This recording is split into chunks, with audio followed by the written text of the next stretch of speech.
नमस्कार, आप देख रहे हैं राजपट टीवी और मैं हूं आपके साथ सपना ठाकुर। रुक करते हैं आज की बड़ी खबरों की ओर। गाजियाबाद में आज दिन शुक्रवार को उत्तर प्रदेश के बीजेपी प्रदेश अध्यक्ष भूपेंद्र चौधरी का बीजेपी कार्यालय के उद्घाटन को लेकर आगमन हुआ। वैसे सही मायने में गाजियाबाद में वो पिछले कई दिनों से पार्टी में चल रहे कलह को शांत कर सभी को एक मंच पर लाने की भरपूर कवायद प्रदेश अध्यक्ष ने की है। गाजियाबाद बीजेपी कार्यालय में टिकट वितरण के चलते मारपीट का वीडियो भी खूब वायरल हुआ। मामला थाने तक जा पहुंचा। वरिष्ठ नेताओं ने मामले को संभाला तो वहीं अभी ये प्रयास चल रहा है, तभी बीजेपी की महिला कार्यकर्ता द्वारा वार्ड 10 में हुई टिकट के वितरण को लेकर हुई उठापटक के चलते आरोप लगाया गया। मैं प्रियंका पांडे 20 वर्ष से पार्टी में कार्यरत हूँ। हमारे वार्ड 10 में सामान्य वर्ग के लिए सीट है। पार्टी ने टिकट ओबीसी वर्ग को किस आधार पर दिया है और पूरे प्रयास करते हुए प्रदेश अध्यक्ष से मिलने का प्रयास किया। बीजेपी प्रदेश अध्यक्ष भूपेंद्र चौधरी ने कहा, अयोध्या में राम मंदिर में 22 जनवरी को मूर्ति की प्राण प्रतिष्ठा की जाएगी। हमारे लिए गर्व की बात है। भारतीय जनता पार्टी हमारे विचार परिवार की छठी पीढ़ी है। छठी पीढ़ी इस संकल्प के साथ अयोध्या में भव्य मंदिर बने, इसके लिए प्रयास करते रहे हैं। करोड़ों देशवासी के लिए गौरव का क्षण है। क्या नाम है? क्या नाम है उनका? जो ओबीसी महिला है उनका क्या नाम है? मानसिंह गोस्वामी की पत्नी को दिया गया। Ward number 10। गोस्वामी जो कभी कार्यकर्ता नहीं है, यहाँ झूठ प्रदेश लोगों को बोल रहे हैं। आप प्रदेश अध्यक्ष जी आए हुए हैं, क्या क्या कहना चाहते हैं उनसे? यही कहना चाहते हैं, अपनी आवाज उठाना चाहते हैं। कब से आप कार्यकर्ता है बीजेपी में? बीजेपी में हम लोग 20 साल से कार्यकर्ता है। आप आके देखो वार्ड में। क्या नाम है आपका? क्या नाम है? क्या पद है? जाने दो अपना मनमुटाव दूर कर लीजिए, यानी कहीं ना कहीं मनमुटाव है। कहते हैं जी, अब हम लोग क्या कहेंगे हो? हम लोग जो सब ऐसा है, सब परिवार की तरह सब संगठित हैं और हम सब लोगों को मिलजुल कर आपस में पार्टी के साथ, पार्टी के प्रत्याशियों के साथ खड़ा करें। सर, अखिलेश यादव कह रहे हैं कि भाजपा के कार्यों पर कि तमंचे की बात कर रहे हैं, इस पर आपका क्या कहना है? ऐसा है, 2012 से 17 तक और समाजवादी पार्टी के कार्यकालों में अन्य किस प्रकार की परिस्थिति रहती थी। जो बच्चे कॉलेज में आते थे गांव से शहरों में पढ़ने, तो तमंचे, चाकू और छुरी लेके आते थे। सच्चाई है जी। अब लैपटॉप, कंप्यूटर लेके साथ आ, पूरे प्रदेश में अमन चैन का माहौल है और हम सब लोग मिलकर उत्तर प्रदेश की विकास यात्रा को योगी जी के नेतृत्व में आगे बढ़ा रहे हैं। अध्यक्ष जी, प्राथमिक विद्यालय लक्ष्मणपुर द्वितीय में आज चहक बैठक का आयोजन किया गया, जिसमें एसएमसी सदस्य के साथ साथ बच्चों के अभिभावकों को भी विद्यालय में बुलाया गया। इसमें विद्यालय के बच्चों ने अपनी सांस्कृतिक प्रस्तुति लोगों के सामने प्रस्तुत की। वहीं उनकी इस सांस्कृतिक प्रस्तुति से आए हुए लोगों को अपनी ओर आकर्षित किया और मंत्रमुग्ध किया। वहीं इस मौके पर इंचार्ज प्रधानाध्यापिका नसीमा बानो, उमाशंकर यादव, इंद्रावती यादव, प्रशांत यादव, सारदास, नीलम प्रजापति, नारायण दत्त और आंगनवाड़ी और रसोइयों के साथ साथ समस्त स्टाफ मौजूद रहे। और साफ सफाई, किताब कापी तथा प्रतिदिन विद्यालय भेजने का कष्ट करें। हम सभी आप सबका हमेशा आभारी रहेंगे। धन्यवाद।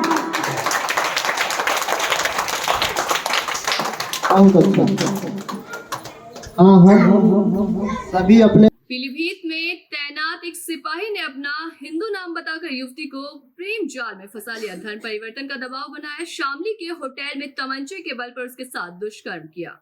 युवती ने मामले की शिकायत आईजी से की है। आईजी ने कार्रवाई के आदेश दिए हैं। नारी शक्ति नारी सम्मान सेवा समिति के अध्यक्ष यास्मीन जहां के साथ पीलीभीत निवासी युवती शुक्रवार को आईजी ऑफिस पहुंची। उसने बताया कि पीलीभीत के एक थाने में तैनात दूसरे समुदाय के पुलिसकर्मी ने अपना हिंदू नाम बताकर प्रेम जाल में फंसाया। वो शामली का रहने वाला है। शादी करने की बात कहकर वो हरिद्वार ले गया। उसने युवती की मांग भर दी। वापस घर आकर युवती को पता चला कि आरोपी दूसरे समुदाय का है। उसने विरोध किया तो आरोपी के भाई उसके धर्म परिवर्तन करने का दबाव बनाने लगे। तमंचे की नोक पर दुष्कर्म किया। आरोपी पुलिसकर्मी ने बरेली, हरिद्वार और शामली में होटल में दुष्कर्म किया। युवती ने कहा कि वो गर्भवती है, जिस पर आरोपी ने गर्भ निरोधक गोली खिलाकर गर्भपात करा दिया। आरोपी ने युवती से कहा कि जब वो धर्म परिवर्तन कर लेगी तभी वो उससे शादी करेगा। पीड़ित ने पीलीभीत में अधिकारियों से शिकायत की, लेकिन उसकी सुनवाई नहीं हुई है। पीड़ित युवती ने आरोपी के खिलाफ मुकदमा दर्ज कराने की मांग की। IG range doctor Rakesh Pratap Singh से इसकी मांग की गई है। इमरान नाम का रोहित बन के हिंदू बन के उससे ट्रेन में जाना घुसाया और मुझसे मंदिर में शादी करी और अब मुझे छोड़ के चले गए। क्या काम करते हैं, क्या हैं वो? वे कांस्टेबल है मुझे थाने में। क्या नाम है उनका? इमरान मिर्जा। इमरान मिर्जा। क्या करता है? सर वे पुलिस में कांस्टेबल है। अच्छा, तो आपने इसकी शिकायत संबंधित थाने में कहीं नहीं करी? सर एसएसपी के पास भी करी है, इधर उधर महिला थाने गई। तो क्या कार्रवाई हुई अब तक? सर कुछ नहीं हुई, बोला है कि जब वो आ जाएगा तो हमको लिख जाएगा। अच्छा, तो कैसे मतलब मुलाकात हुई आपकी? सर हमारी एफबी एफबी से? जी।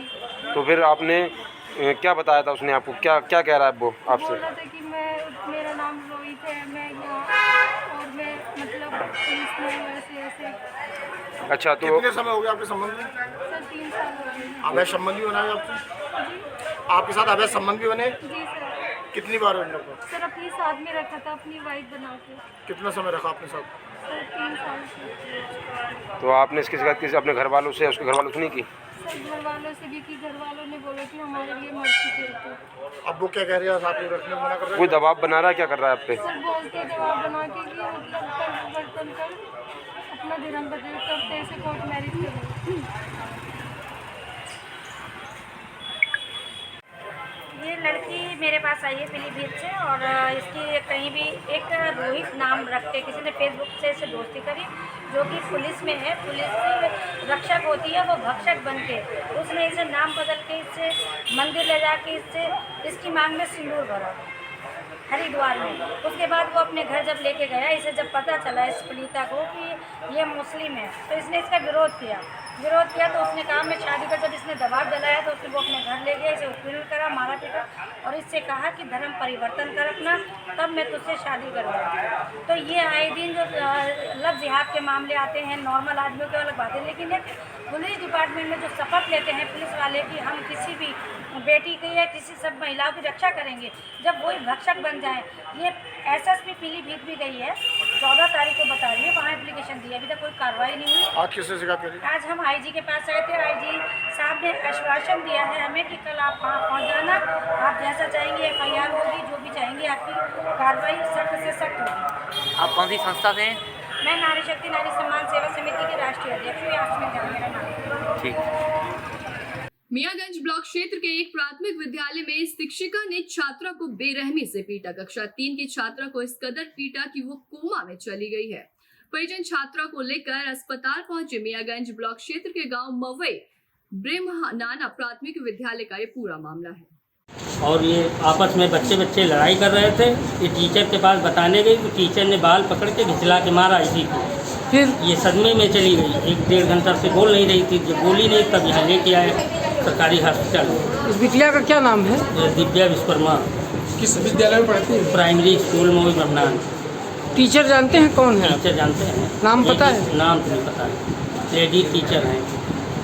जनपद औरैया की एयर कटवरा थाना क्षेत्र के अंतर्गत बड़े चोरों का खुलासा हुआ है, जो रात में मोटरसाइकिल से अपने दोस्तों के साथ चोरी की घटना को अंजाम देते थे और मोटरसाइकिल की टक्कर हो जाने से पुलिस के पूछताछ करने पर जनपद औरैया कन्नौज की तिरवा में चौकी की घटनाओं को अंजाम देने की बात को लेकर कबूल किया। जनपद औरैया में इन्होंने कई चोरी की घटनाएं की हैं और कई संगीन धाराओं में मुकदमा दर्ज है।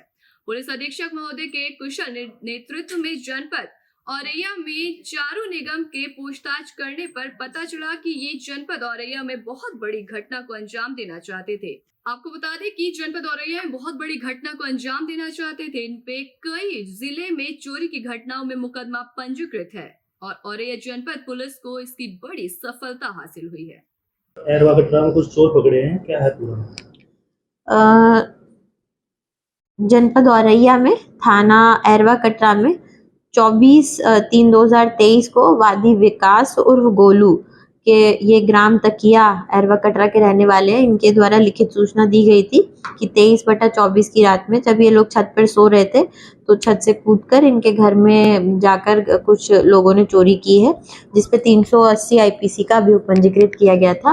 घटना का अनावरण करने हेतु कई टीम्स लगाई गई थी। सर्विलांस के माध्यम से SOG को भी लगाया गया था और थाने ने भी अपने स्तर पे चेकिंग की और टीम्स लगाई। जिसके क्रम में आज जब रात में चेकिंग की जा रही थी, वाहन चेकिंग के दौरान 3 अभियुक्त सफ़ेद अपाचे पर एरवा कटरा की तरफ से उमरैन की तरफ जा रहे थे। तो इनको जब बैरियर लगा था उसको रोकने का प्रयास किया गया, तो इन लोगों ने एकदम स्पीड बढ़ा दी और जहां बैरियर पे पुलिस चेकिंग कर रही थी उस पे जाके टक्कर इन्होंने मार दी, जिससे एक हमारा सिपाही है विवेक, वो उछलकर गिर गया और ये लोग भी उसके साथ साथ गिर गए। तो तीनों लोगों को जब चेक किया गया तो इनके पास एक संबल मिला, जिसपे रात को ये थे 3:30 पे। तो इनसे जब पूछताछ की गई, पूछताछ के क्रम में इन लोगों ने अपने द्वारा जनपद औरैया, इटावा और जनपद औरैया के कई थाने जैसे अछलदा, बेला और कन्नौज के तिरवा, इंदरगढ़, इन सब से संबंधित चोरी करना पिछले कुछ दिनों में कबूल किया है, जिसमें ये इस चोरी के अतिरिक्त पूरे जो ये रेंज है इसमें लगभग 1 दर्जन के करीब जो है मुकदमे चोरियों के लिखे हैं। संबंधित जनपदों को इसकी जानकारी दी गई है कि ये जो अभियुक्तों के से बरामदगी हुई है उसमें 450 ग्राम डाइजा पाम, 2 अवैध देसी तमंचे 315 बोर, 2 जिंदा कारतूस 315 बोर, 1 जोड़ी पाजेब इनसे बरामद हुई है, 1 अंगूठी ये सोने की है, पीली रंग की ये जो दिखाई पड़ रही है, 1 अपाचे जिससे ये लोग थे और वो गिर गई थी, फिर इनकी निशानदेही पर 1 स्कूटी और 2 सोलर प्लेट जो जनपद कन्नौज के इंदरगढ़ और तिरवा से चोरी की गई थी, इनके भी अभियोग पंजीकृत हैं। इनसे लगभग 16,000 के करीब पैसे भी, 22,000 के अराउंड पैसे बरामद हुए। अलग अलग चोरी से संबंधित इन्होंने कुछ पैसे बताए हैं जो सामान बेचने के बाद इनको प्राप्त हुए। जो 3 अभियुक्त हैं उन पर पूर्व से भी एक लंबा चौड़ा चोरी का इतिहास है, जो सभी मुकदमे पूर्व में जनपद कन्नौज में लिखे गए हैं। ये सुनील कमल, ये थाना बिशुनगढ़ जनपद कन्नौज का रहने वाला है, इस पर पूर्व से 9 मुकदमे हैं। हारून, ये थाना सौरे कन्नौज का रहने वाला है। मोमिन, ये भी थाना सौरे कन्नौज का रहने वाला है और ये जो सफ़ेद अपाचे लोग यूज़ कर रहे थे चोरियों में उसका नंबर इन्होंने बदल लिया था। ऐसी तमाम बड़ी खबरों के लिए देखते रहिए राजपट टीवी, सबसे पहले भारत।